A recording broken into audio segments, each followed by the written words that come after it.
Escrituras en esta reunión y quiero invitarles a abrir nuestras Biblias, sus Biblias, en la carta a los Efesios, el capítulo 3.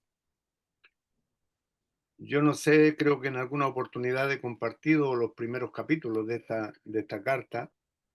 Esta carta consta de 6 capítulos.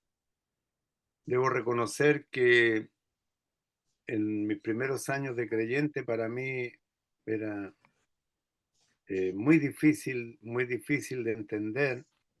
Con el tiempo he ido comprendiendo un poquito más y al consultar algunos comentarios de que nos llegaron de parte de nuestro hermano Andrés años atrás, estudiando uno de los comentarios, el Señor me dio un poquito más de luz sobre esto y podemos ver la carta de 6 capítulos. Esta es una carta escrita a la iglesia del Señor, una carta escrita a la iglesia de Cristo. Y la carta a los Colosenses, que es una carta muy parecida en su tema, en su tono, a esta, es una carta escrita al Cristo de la iglesia. En el capítulo 1 de esta carta, la iglesia es un cuerpo. En el capítulo 2 es un templo. En el capítulo 3 es un misterio. En el capítulo 4 es el nuevo hombre. En el capítulo 5 es la esposa. En el capítulo 6 un soldado en combate. Vemos de que en los 3 primeros capítulos de esta carta, la iglesia se encuentra recibiendo las bendiciones celestiales. La iglesia está posicionalmente en el cielo. Pero el capítulo 4, 5 y 6 nos habla de la iglesia caminando en el escenario de esta tierra. Y en este capítulo 3 es un capítulo parentético, un paréntesis, que allí podríamos saltar perfectamente del capítulo 2, verso 22, al capítulo 4, verso 1, y podríamos continuar el tema sin siquiera darnos cuenta de que la temática ha cambiado. Pero quisiera que comentáramos este capítulo 3, porque este capítulo 3 es mencionado en el capítulo 1, verso 9, donde, donde nos dice allí en el verso 9 que el Señor nos da a conocer el misterio de su voluntad. Tenemos, creo que lo mencioné en una reunión, ¿ya? No me equivoco, lo mencioné en una reunión mucho tiempo atrás, donde aquí en el capítulo 1, el Señor nos muestra su voluntad en 3 aspectos. Está el puro afecto de su voluntad en el capítulo 1, verso 5. Está el misterio de su voluntad en el capítulo 1, verso 9. Y está el designio de su voluntad en el capítulo 1, verso 11. Tenemos entonces que está el afecto de su voluntad, está el misterio de su voluntad y está el designio de su voluntad. El afecto de su voluntad, la voluntad de Dios está afectada por amor y Dios se mueve por amor para nuestra salvación. Luego nos da a conocer el misterio de su voluntad y luego el designio de su voluntad. Ahora, tenemos entonces que el misterio de su voluntad estaba oculto desde los siglos en Dios, pero el designio de su voluntad está la voluntad designada para el pueblo de Israel y está la voluntad designada para la iglesia. Y el apóstol Pablo nos va a revelar en el capítulo 3 el misterio de la voluntad de Dios. Y dice así: por esta causa, yo Pablo, prisionero de Cristo Jesús, el capítulo 3, verso 1, por vosotros los gentiles, si es que habéis oído de la administración de la gracia de Dios que me fue dada para con vosotros. que por revelación me fue declarado el misterio, como antes lo he escrito brevemente, leyendo lo cual podéis entender cuál sea mi conocimiento en el misterio de Cristo. Misterio que en otras generaciones no se dio a conocer a los hijos de los hombres, como ahora es revelado a sus santos apóstoles y profetas por el Espíritu. Que los gentiles son coherederos y miembros del mismo cuerpo y copartícipes de la promesa en Cristo Jesús por medio del Evangelio, del cual yo fui hecho ministro por el don de la gracia de Dios que me ha sido dado según la operación de su poder. A mí, que soy menos que el más pequeño de todos los santos, me fue dada esta gracia de anunciar entre los gentiles el evangelio de las inescrutables riquezas de Cristo y de aclarar a todos cuál sea la dispensación del misterio escondido desde los siglos en Dios, que creó todas las cosas, para que la multiforme sabiduría de Dios sea ahora dada a conocer por medio de la Iglesia a los principados y potestades en los lugares celestiales, conforme al propósito eterno que hizo en Cristo Jesús nuestro Señor, en quien tenemos seguridad y acceso con confianza por medio de la fe en Él. Por lo cual pido que no desmayéis a causa de mis tribulaciones por vosotros, las cuales son vuestra gloria. Hasta ahí vamos a dejar la lectura, porque luego lo que sigue es la oración del apóstol. Hay dos oraciones aquí en esta carta.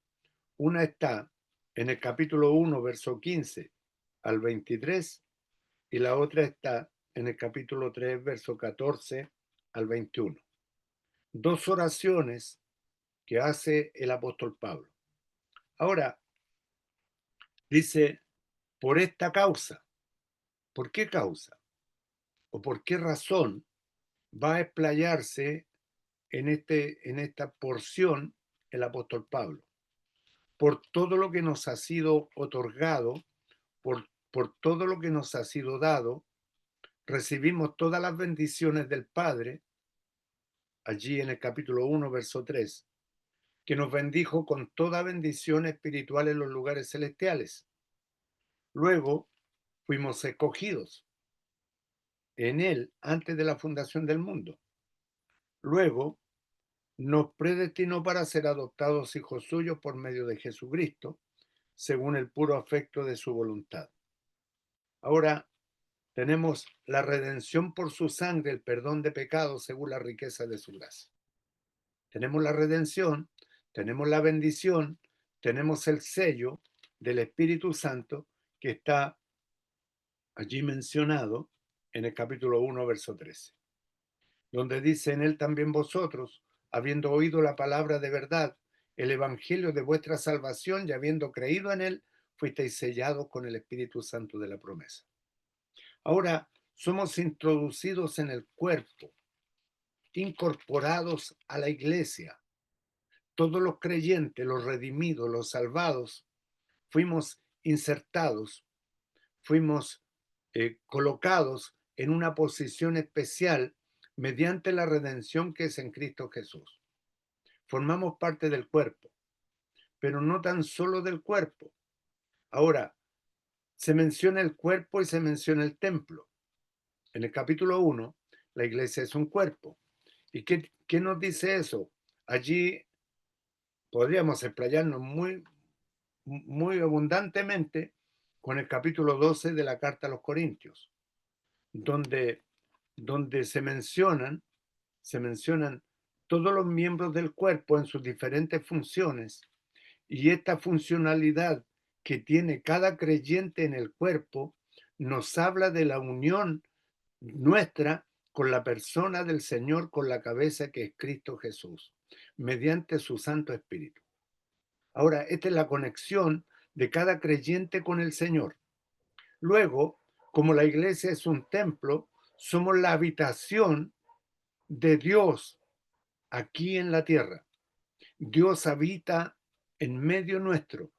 Tenemos ese privilegio, tenemos ese,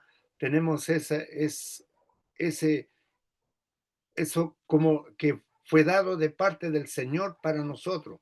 Esta honra que Dios nos ha dado de que Él habite en nosotros. Todo el mundo nos ve como personas comunes y corrientes, pero cuando Dios nos mira como el templo, nos mira como el templo del Espíritu Santo, nos mira como la habitación de Dios en esta tierra. Corporativamente y particularmente cada creyente somos templos de Dios. Ahora, cuando el apóstol Pablo nos dice que nosotros somos edificados para morada de Dios en el Espíritu, nos menciona allí en Primera de Pedro, y dicho sea de paso, encuentro que la carta de Pedro, la segunda carta y la primera, tienen un encabezamiento y una temática muy parecida a Efesios. Ahora cuando dice allí en el capítulo 2, verso 4 de Efesios, de Pedro, perdón, primera de Pedro, capítulo 2, verso 4, donde nos dice, acercándoos a él, piedra viva, desechada ciertamente por los hombres, mas para Dios escogida y preciosa. Vosotros también, como piedras vivas, sed edificados como casa espiritual y sacerdocio santo para ofrecer sacrificios espirituales aceptables a Dios por medio de Jesucristo. El Señor Jesucristo es la piedra del ángulo, es la piedra que fue puesta, como dice el capítulo 2, verso 20 de Efesios, que somos edificados sobre el fundamento de los apóstoles y profetas, siendo la principal piedra del ángulo Jesucristo mismo. Así que nos acercamos a Él. Y ahora por esta causa, porque somos el templo, porque somos el cuerpo, es que el apóstol Pablo dice, prisionero de Cristo Jesús por vosotros los gentiles. Prisionero. Ahora hay un par de pasajes, dos o tres pasajes, que nos hablan de que el apóstol está preso en el Señor, capítulo 4, verso 1, donde dice, yo pues preso en el Señor, preso y prisionero. Podemos verlo en dos aspectos, como esta es una de las cartas que fueron escritas desde la prisión. Podemos entender entonces que en un sentido está preso por la causa del Señor y por otra parte está cautivo por el Señor mismo. Así como nosotros hemos sido cautivados por el Señor.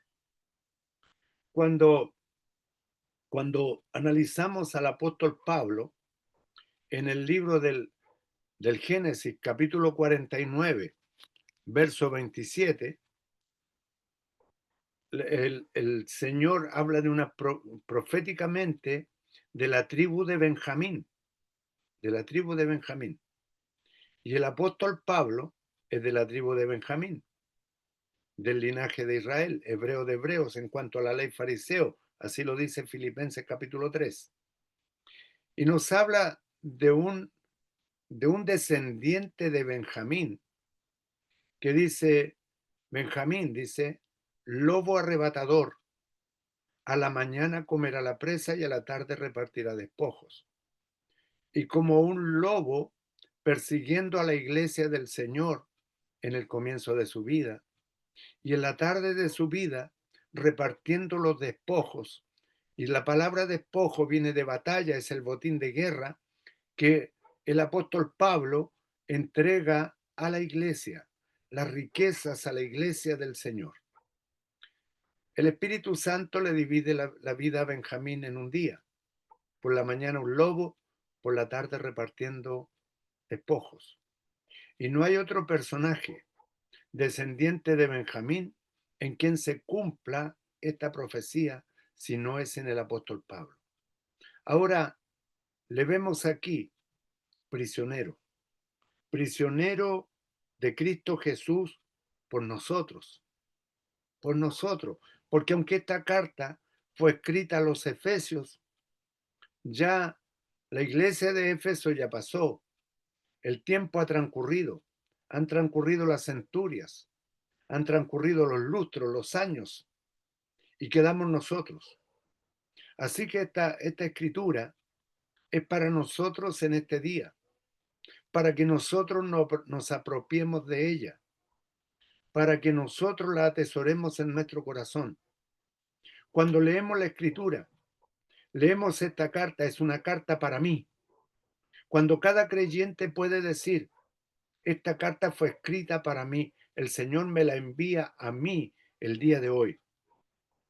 Y dice el apóstol, yo Pablo, prisionero de Cristo Jesús por vosotros los gentiles, en Santa María, en Cerro Jiménez, en Cartagena y en todo lugar donde se abre esta carta.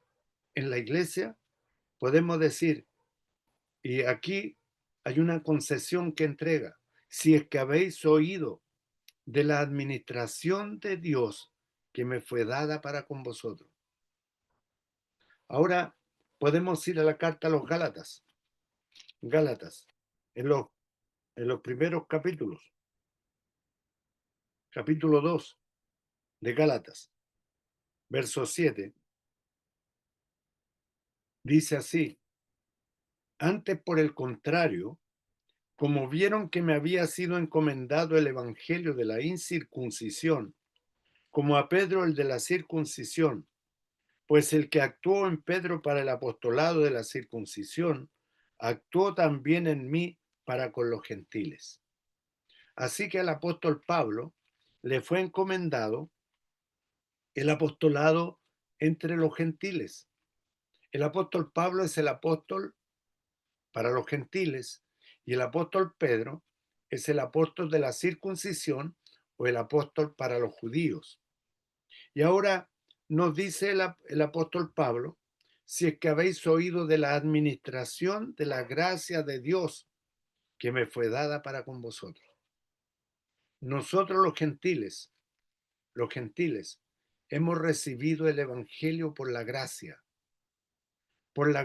que hemos sido incluidos, hemos sido incorporados en el cuerpo, añadidos al templo como piedras vivas, cada uno de nosotros.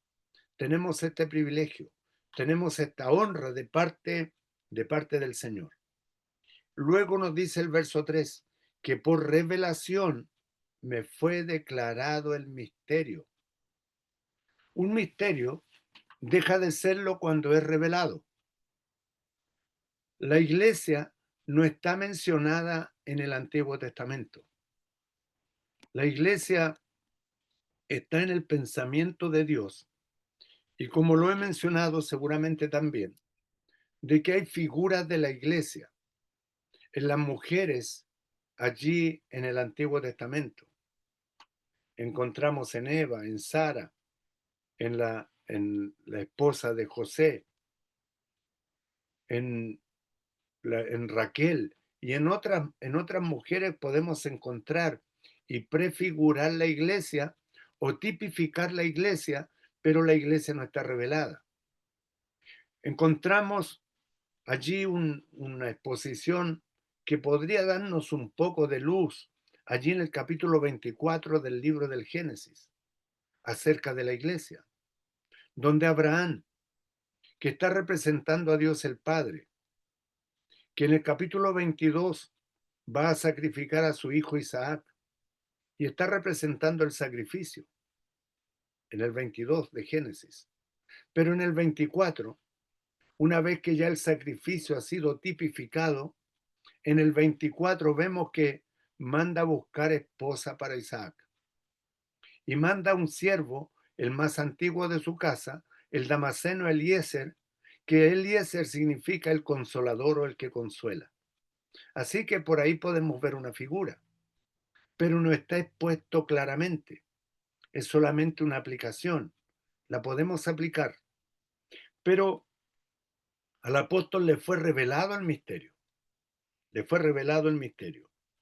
Y lo he escrito brevemente en el capítulo 1, verso 9.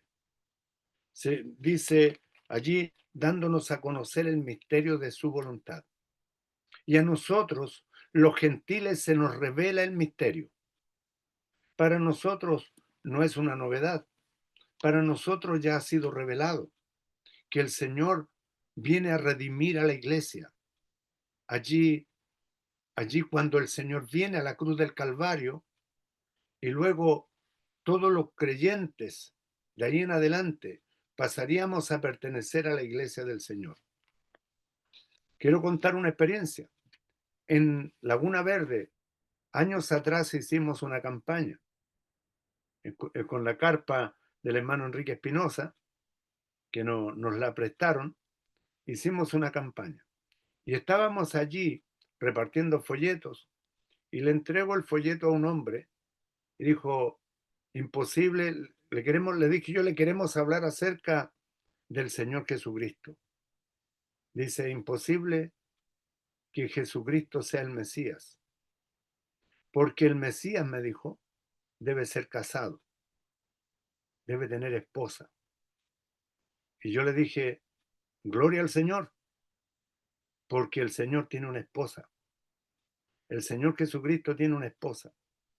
Porque hablamos del Isaías 53 y me dijo que ese era el sufrimiento de Israel, el siervo de Jehová. Pero ya hablamos del Evangelio allí fuera de la carpa. Y lo invité a entrar. Cuando le hablé acerca de la esposa del Señor Jesucristo, que es la iglesia, el hombre quedó sorprendido. Era judío. Entró a la carpa, se sentó en la primera fila, escuchó el Evangelio. No sé si tomaría una decisión, pero entró.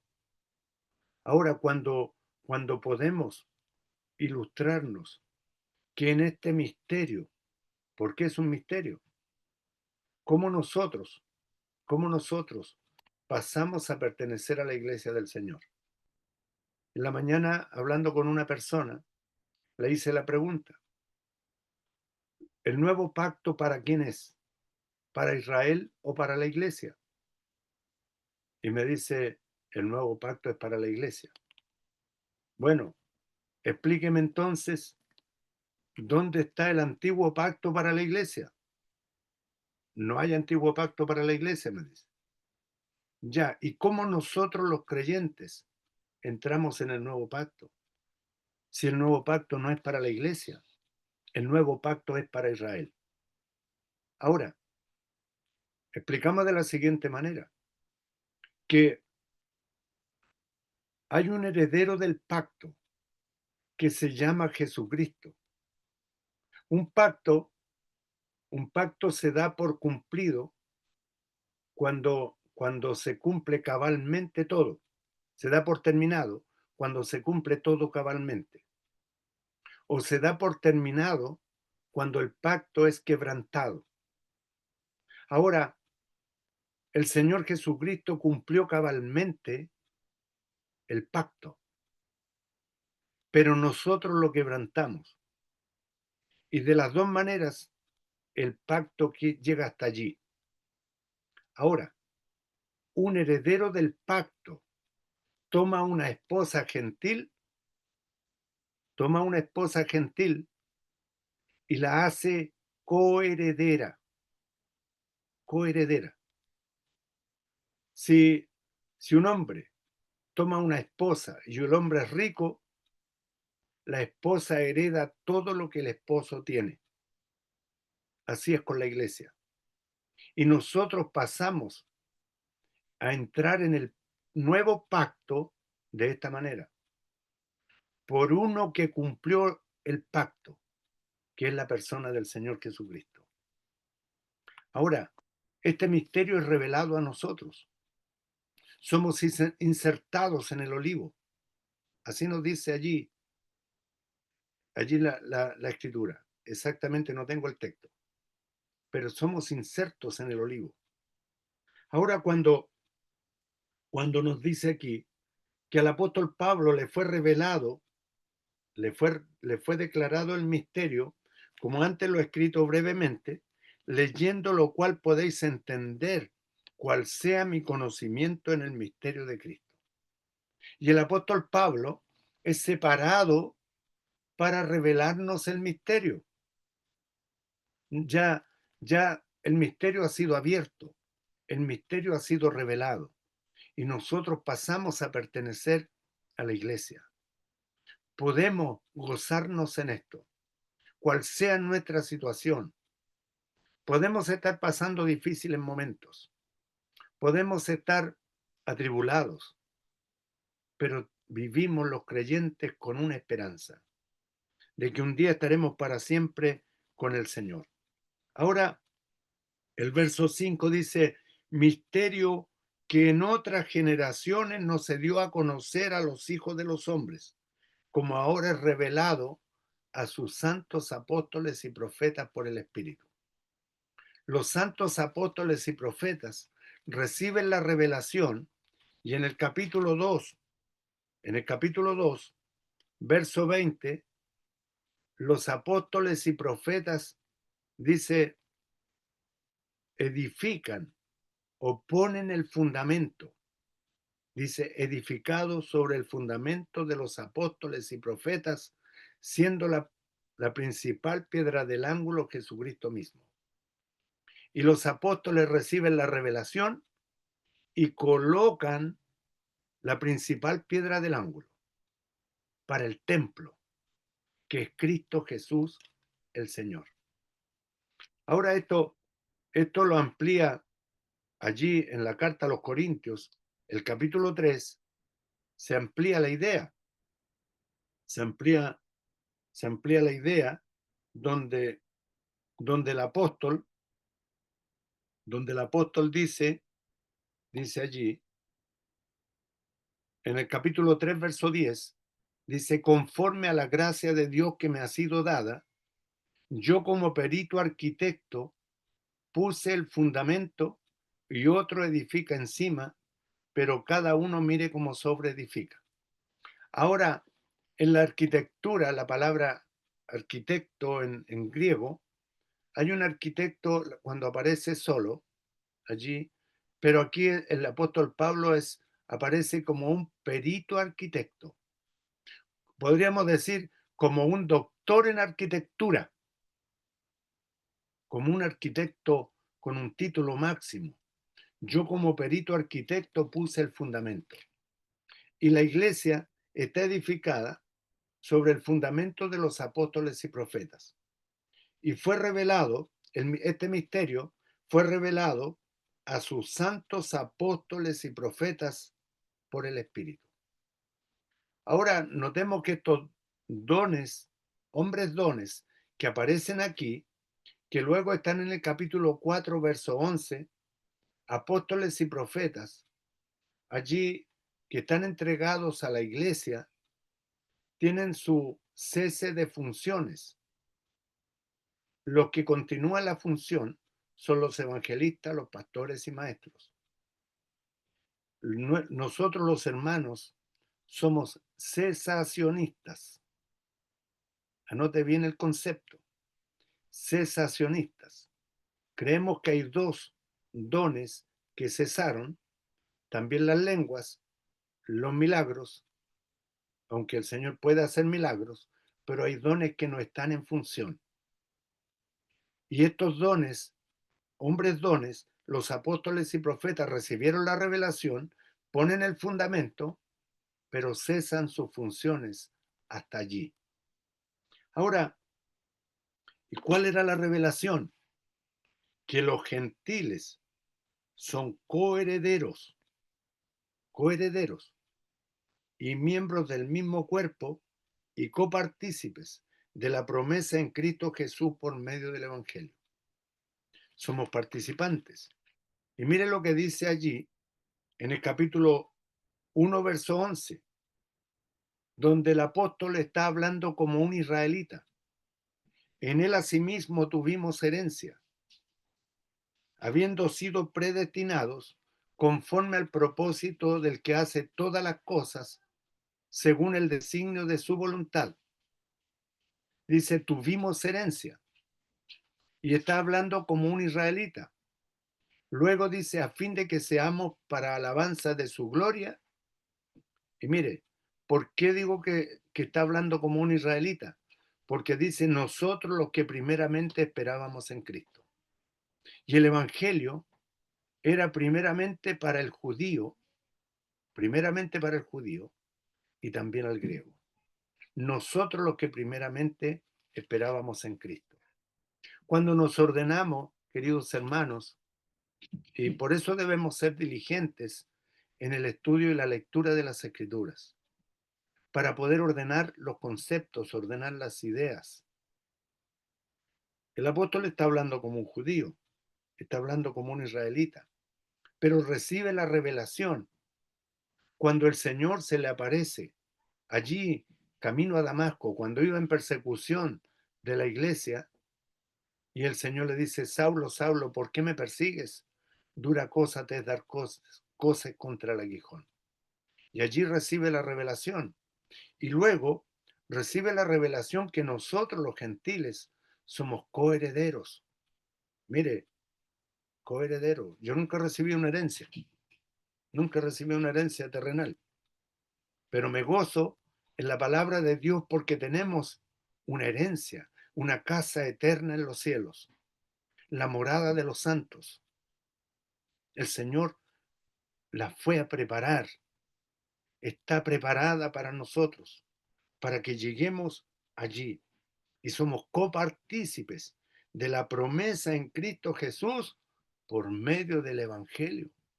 Porque en el Evangelio, dice el apóstol Pablo, allí en Romanos 1:16, en el Evangelio la justicia de Dios se revela por fe y para fe.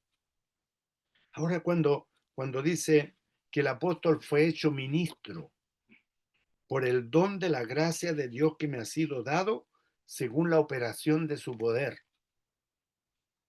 Mire, la operación de su poder aparece antes mencionada allí en el capítulo 1, verso 19. La supereminente grandeza de su poder. Dice, para con nosotros los que creemos, según la operación del poder de su fuerza, la cual operó en Cristo resucitándole de los muertos. Y ese mismo poder, porque se habla, el poder es de Dios, del Espíritu. Y el apóstol recibe, según la operación de su poder, el mismo Espíritu va a revelarle absolutamente todo. Allí en Gálatas, capítulo 1, verso 15, capítulo 1, perdón, a ver, capítulo 1, verso 15, sí, dice: pero cuánto agradó a Dios que me apartó desde el vientre de mi madre y me llamó por su gracia, revelar a su Hijo en mí para que yo le predicase entre los gentiles. Reveló al Hijo para que el Hijo sea predicado entre los gentiles. Tremenda revelación. La revelación de parte del Señor. Y mire, aquí vemos una figura de dicción. Y es interesante cómo el apóstol vuelve su mirada hacia sí mismo. Está mirando hacia afuera. Está mirando toda la revelación que le fue entregada, pero dice: a mí que soy menos que el más pequeño de todos los santos. ¿Nos hemos sentido pequeños en alguna ocasión? ¿Nos hemos sentido poca cosa? Bueno, el apóstol aquí nos dice que esta revelación que recibe por la gracia de Dios, según la operación de su poder, es revelada a él, que es menos que el más pequeño de todos los santos. Imagínense, ver al más pequeño de todos los creyentes, al más pequeño de todos los creyentes, en todos los sentidos, en todo el sentido de la palabra. Dice: a mí que soy menos que el más pequeño de todos los santos, me fue dada esta gracia de anunciar entre los gentiles el evangelio de las inescrutables riquezas de Cristo. Ahora, él se está mirando a sí mismo, muy poca cosa para anunciar el evangelio. Luego allí, en otra carta, nos dirá que es el más grande de los pecadores, el más grande de los pecadores. el más pequeño de todos los santos. Así se considera el apóstol.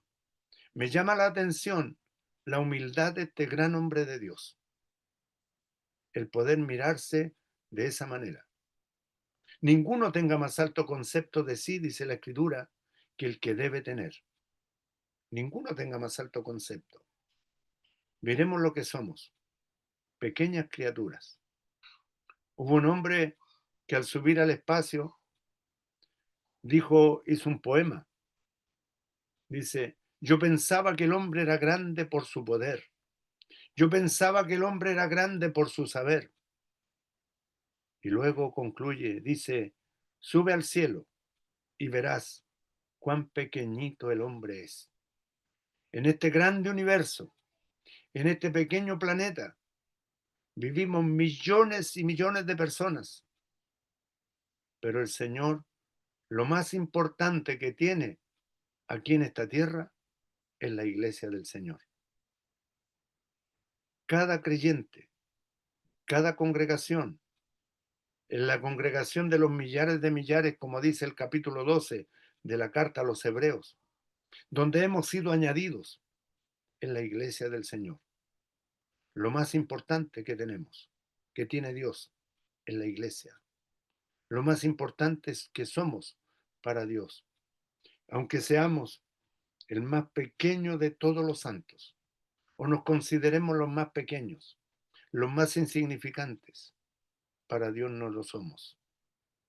Le costamos la vida de su Hijo, la vida de la persona del Señor Jesucristo.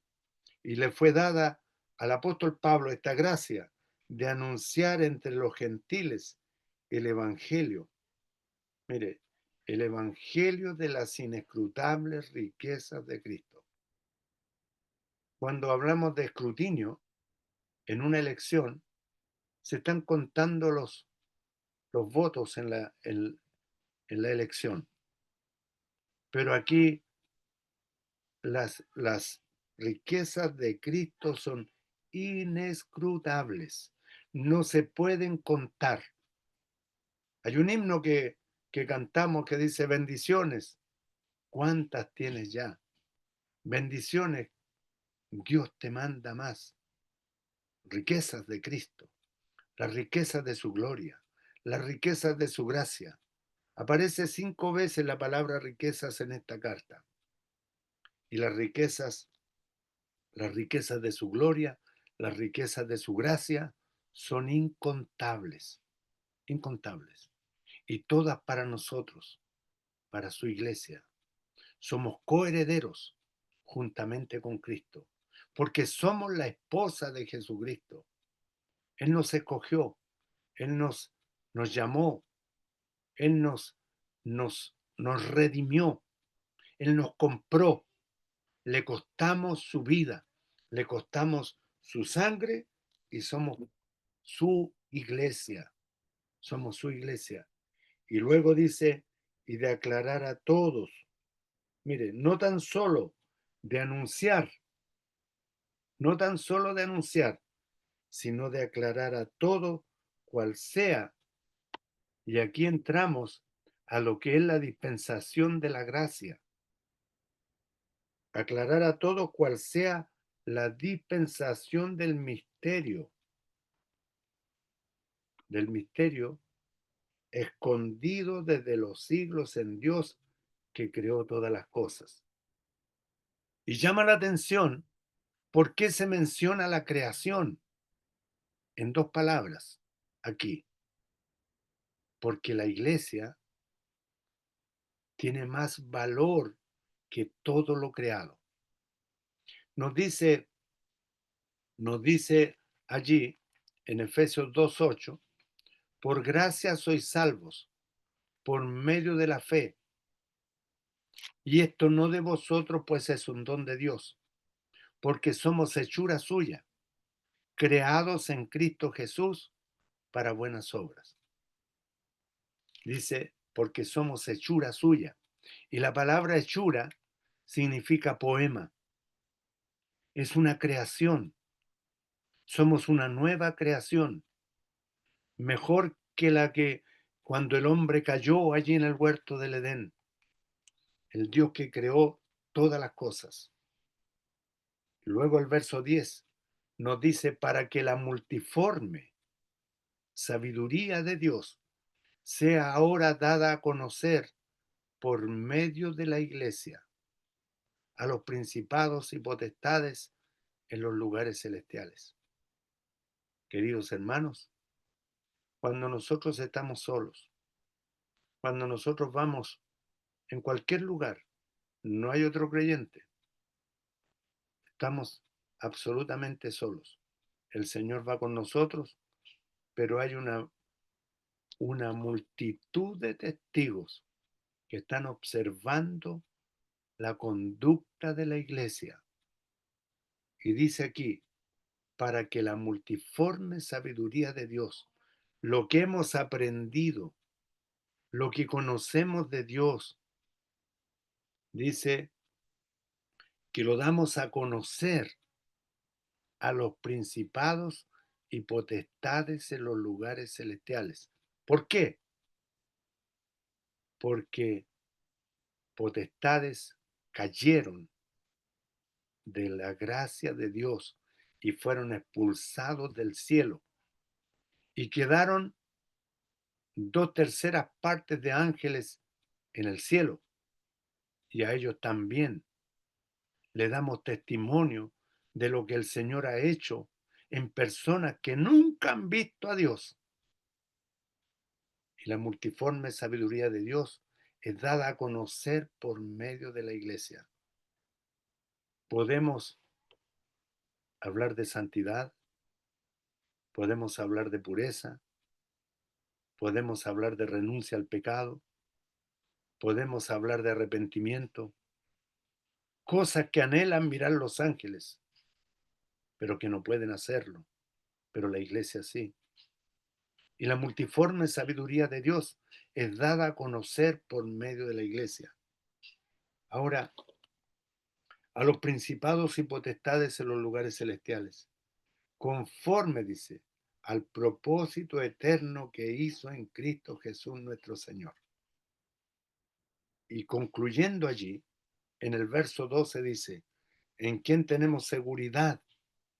Mire, seguridad y acceso con confianza por medio de la fe en Él. Por lo cual pido que no desmayéis a causa de mis tribulaciones, dice el apóstol Pablo, por vosotros, las cuales son vuestra gloria. Ahora, podemos entrar con confianza. Tenemos seguridad y acceso con confianza. Y esto se conjuga con lo que dice Hebreos 4:16, donde dice allí, acerquémonos, acerquémonos confiadamente. Dice, acerquémonos pues confiadamente al trono de la gracia para alcanzar misericordia y hallar gracia para el oportuno socorro. Podemos acercarnos, tenemos acceso con confianza, seguridad y acceso con confianza por medio de la fe en Él. Pero va nuestro testimonio involucrado delante de las potestades celestiales. Lo que nosotros hacemos, cómo actuamos allí en lo secreto, en nuestra cámara secreta, en nuestra vida, en nuestra relación con las personas, con los creyentes, en la iglesia. Porque no es solo allí, en las 4 paredes del local, sino que va más allá, donde otros están mirando nuestra vida, donde otros nos están observando. Que el Señor nos ayude para poder vivir como la iglesia del Señor, como un templo, como un cuerpo que vamos, tenemos a la persona del Señor en nuestros corazones, corporativamente y personalmente cada uno. Damos testimonio de la persona del Señor. Que el Señor bendiga su palabra en nuestros corazones en esta noche, queridos hermanos. Muchas gracias por la oportunidad. Oremos. Nuestro bendito Dios y Padre, te damos gracias por la palabra que ha sido abierta en esta hora. Padre, al pensar que nos ha sido revelado este misterio, y más aún que pertenecemos a la iglesia del Señor, que nos ha sido revelado, que rogamos que aclares cada día más nuestra mente, nuestros pensamientos, y pueda esta escritura llegar a ser vida en nuestras vidas también. Agradecemos tu presencia, rogamos tu bendición sobre cada hogar representado, sobre los hermanos allí en Santa María. Bendice la obra, bendice a los ancianos, a cada hermano, hermana de la congregación. Agradecemos tu presencia, rogamos tu bendición en el nombre del Señor Jesús. Amén. Que el Señor les bendiga, queridos hermanos. Muchas gracias por la oportunidad.